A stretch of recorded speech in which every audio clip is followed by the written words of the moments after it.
sa harap ng Diyos at sa harap ng lahat na nagmamahal sa atin. Ito ang araw na hindi ko makakalimutan.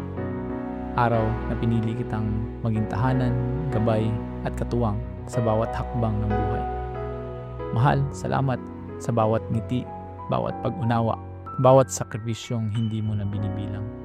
Salamat sa pagiging ilaw ko sa mga araw na madilim at lakas ko sa mga oras na hindi ko alam kung kakayanin ko pa. Habang tinitingnan kita ngayon, alam kong tama ang lahat ng naging desisyon ko. Dahil ikaw ang panalangin kong sinagot ng buo. Hindi minadali, hindi aksidente, kundi itinakda. Mula sa araw na ito, pinapangako kong hindi ka bibitawan. Pipiliin kita sa gitna ng saya at mas lalo kitang pipiliin sa gitna ng unos. Pipiliin kitang mahalin kahit hindi madali, kahit hindi perpekto. Dahil ikaw ang perpekto para sa puso ko. Kasama mo, natutunan kong ang pag-ibig ay hindi laging malakas. Minsan mahina, minsan tahimik, minsan puno ng luha.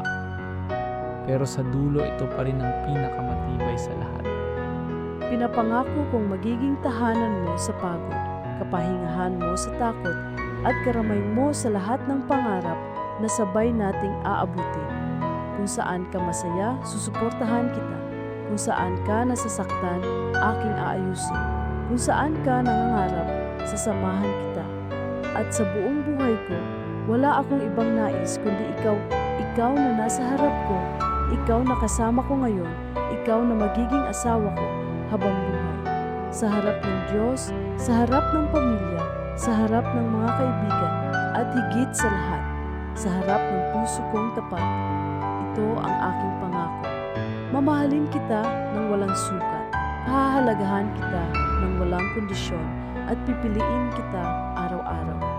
Kahit tumanda tayo, kahit magbago ang mundo, kahit lumipas ang panahon. Dito nagsimula ang ating habang buhay. At dito rin ako mananatili, magiging iyo hanggang sa huli, hanggang sa dulo, hanggang sa walang hanggan.